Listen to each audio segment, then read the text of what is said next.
It began on a Wednesday evening, the kind of ordinary day that shouldn't have stood out at all. I had just finished a grueling shift at work, and all I could think about was going home, heating up leftovers, and collapsing on the couch. My neighborhood was usually quiet, almost unnaturally so. Rows of identical houses, trimmed lawns, and neighbors who exchanged polite nods but mostly kept to themselves. But that evening, something shattered the routine. When I stepped onto my porch, juggling my briefcase and keys, I noticed a small square of glossy paper lying on the doormat. Face down, curiosity and unease battled in my chest as I picked it up. Flipping it over, my blood ran cold. It was a Polaroid photo. The image was unmistakable. My house, from across the street. The angle captured my front porch, the cracked driveway I'd promised myself I'd fix, and even the dim light spilling from the living room window. My first thought was a prank. Maybe the neighbor kids had borrowed an old camera, testing it out for fun. But a laugh didn't come. The photo felt deliberate, precise, almost calculated. I looked up the street. No one. Silence. Not a rustle of leaves. Not a car passing. Just stillness. I stepped inside, locking the door behind me. I set the photo on the counter and tried to brush it off. Weird, I muttered. Just a weird joke. But when night fell, my sense of security vanished. Every sound, the groan of the house settling, the whistle of wind through the trees, the faint hum of distant traffic, felt amplified, sinister. I found myself staring at the curtains, imagining someone standing there, camera in hand. Sleep was impossible. I checked the locks again and again. I peeked outside, heart thumping. Nothing. Still, the image of that Polaroid lingered in my mind. The precision, the placement, the way it had been left on my doorstep. It was almost a warning. I told myself it was nothing. Just a prank, but deep down, I knew better. The next morning, I opened the door to grab the newspaper, and another Polaroid sat there, waiting.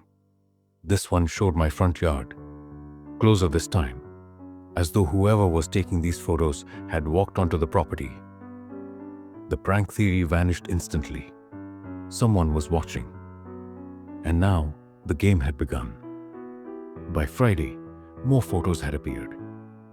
Each one showed a closer view of my house, moving with an almost obsessive precision. First, the driveway, then the porch, then the living room window. The familiar view I thought was private had become something else entirely. A stage for an unknown observer. Every day, I noticed small signs of intrusion.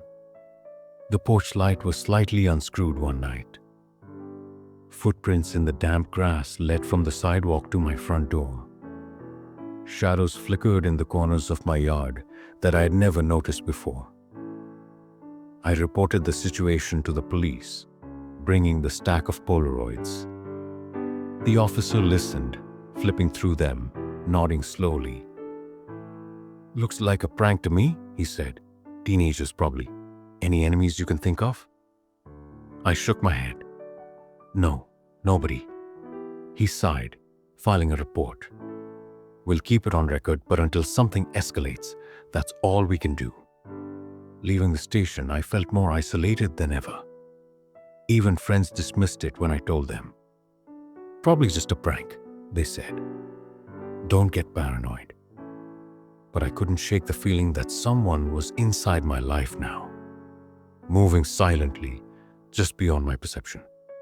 By Sunday, the photos took a terrifying turn. One image showed my bedroom window, angled perfectly to see inside. My heart raced. My house wasn't safe. My private space had been invaded. I tried everything, checking locks, installing motion sensor lights, and even considering staying elsewhere. But each night, The feeling of being watched grew stronger. By the time Monday came, I realized this wasn't a prank. This was deliberate. Someone had a pattern. And each new photo was a step closer. A message I hadn't yet learned to read. Then it happened. The photo that changed everything. I came home late one night, exhausted and mentally drained. A new Polaroid lay on the mat. But this one wasn't just of the house or the porch or a window. It was of me, asleep in my bed. My hands trembled as I held it. Someone had been inside my house. They had taken a photo of me without my knowledge. Panic gripped me. I checked every lock, every window, every door. Nothing. Everything seemed secure. Yet somehow, this person had been here. That night, I stayed up with a baseball bat clutched in my hands. Every creak, every shadow made me jump. I tried to convince myself I was being paranoid, but the evidence, the photo, was irrefutable. The next morning, as sunlight poured through the blinds, another photo appeared. This one showed me sitting in the living room chair, clutching the bat, my face pale and anxious. Taken just hours ago. It wasn't a prank. It was a game. And the unknown photographer was always one step ahead. I decided to fight back. Cameras were installed. Locks were reinforced. Windows were checked for gaps. I recorded everything, preparing for whatever would come next. But even with precautions, a new Polaroid would appear every day. Each photo mocking me, documenting my fear. Sleep became impossible. Every night was a battle with my own mind. The stalker had taken control, and I knew that soon I would have to confront them directly. Finally, I planned a trap. That night, I turned off all the lights, leaving the house in darkness. I lay in bed, pretending to sleep, hidden camera rolling. I held my phone tightly, ready to call the police at the slightest noise. Hours passed. Midnight came, then 1, 2. Then, at 3:14 a.m., the floorboards creaked. My heart stopped. Soft footsteps moved closer, deliberate and slow. I held my breath, muscles tense, eyes on the camera. The figure bent down beside me. A Polaroid slid onto the floor. Then the shadow retreated silently. I didn't move until dawn. Hands shaking, I picked up the photo. It showed me lying in bed, eyes closed, pretending to sleep. The timestamp, just seconds ago. I reviewed the camera footage and froze. The intruder wasn't a stranger. It was someone I knew, my friendly neighbor across the street, the one who had offered to water my plants and borrow tools. He had keys, he had access, and he had been watching me all along.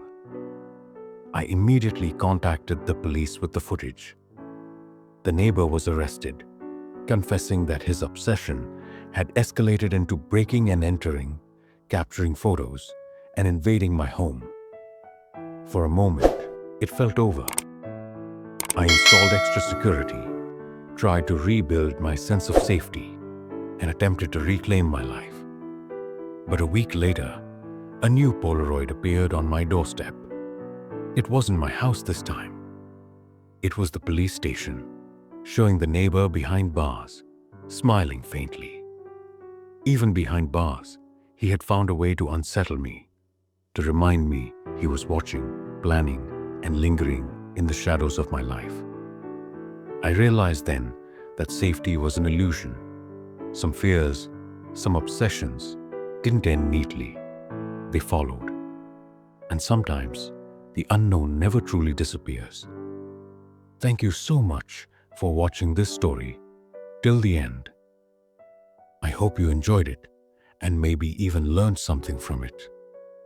If you'd like to hear more stories like this, full of life lessons, drama, and emotions, make sure to hit that subscribe button and turn on the notification bell so you'll never miss an update. Your support means the world. and it helps me keep bringing you more inspiring and unforgettable stories. Stay tuned, because more amazing stories are on the way.